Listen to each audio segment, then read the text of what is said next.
this is Walter. You met Walter last week and we did the health check. What I wanted to do today was have a look at him and do a body condition score. So body condition score is kind of the equivalent to BMI or body mass index for humans. Reasons why we might want to carry one out is because it will give us a good indication of the fitness of the animal. It also means that we can keep an eye on whether he is gaining weight, losing weight, and whether that is fat or muscle distribution. Come here, Walter. So there's two ways we can do this. There are two scoring systems. One of them is 1 to 5 scoring system and the other one is 1 to 9.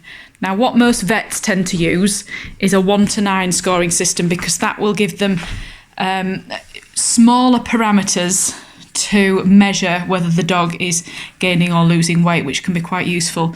We tend to use 1 to 5 at college, so that's the one I'm going to stick with. And what I'm talking about is I'm going to put a diagram on with this video so you can have a look at what each number would look like. Okay, what we are looking for is that we have a dog that is a body condition score of 3 out of 5, and that would mean that he's in ideal condition. Okay, to give you a little bit of an overview, if he was a body condition score of 5 out of 5, that would mean that he is morbidly obese. So we wouldn't be able to necessarily feel any of the bones, like the rib cage, the scapula, the vertebrae, the pelvis, and there would be thick sheets of fat and uneven distribution of fat, so it would start to form in sort of lumps, if you like. Equally, on the other end of the scale, if he was a body condition score of 1, we would be looking at a dog that is severely underweight, emaciated, you might say.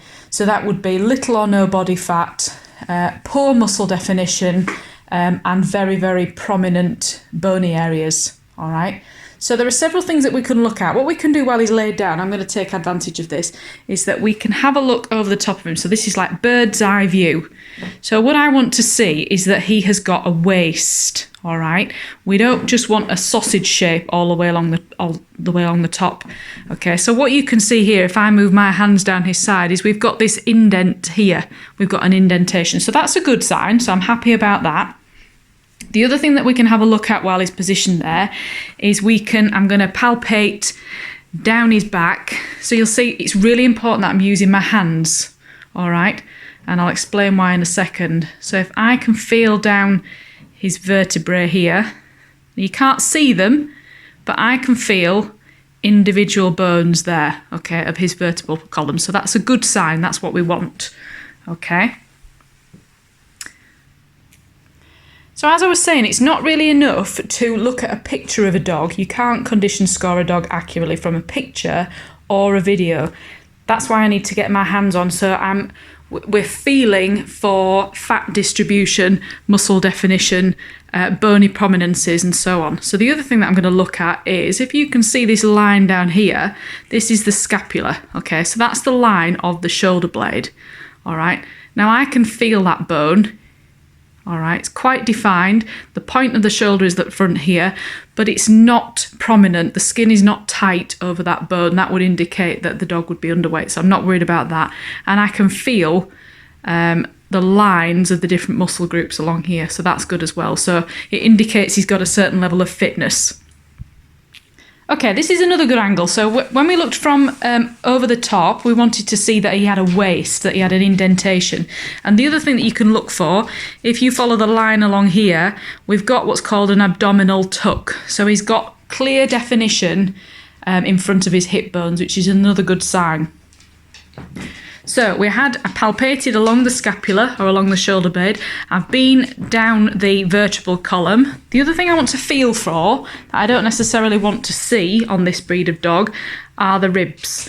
So I should be able to palpate along there and feel individual ribs, and I can feel where we get to the last one there. Okay, so he's got some definition of his thoracic cavity, so that's good. The other thing that I can feel on the top here is the pelvic bones. So we've got the top there of the hip going down to the point of the buttock. So I'm happy with that. So he's got good muscle definition. He's got a good covering of fat, albeit a thin layer of fat, and there aren't any pockets sitting anywhere. We don't want any pockets of fat because that's not healthy. I can palpate him. I can feel the scapula, but I can't see it.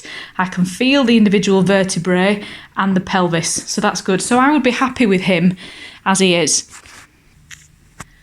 So I'm very happy with that. Based on what I've seen, I would give Walter a body condition score of 3, which is ideal. Okay, now I need to keep an eye on that because he is a 5-year-old dog. Come here. Good boys. Are you joining in now? Because he's a 5-year-old dog, he is going to start to slow down at some point. As he reduces his energy levels, I need to make sure that I reduce his calorific intake to reflect that. So this is the time of life when dogs may tend to put a little bit of weight on, and it sneaks on very gradually. So it's difficult for owners to see that weight has been put on. All right, but at the moment, I'm very, very happy with that. Thank you, boys.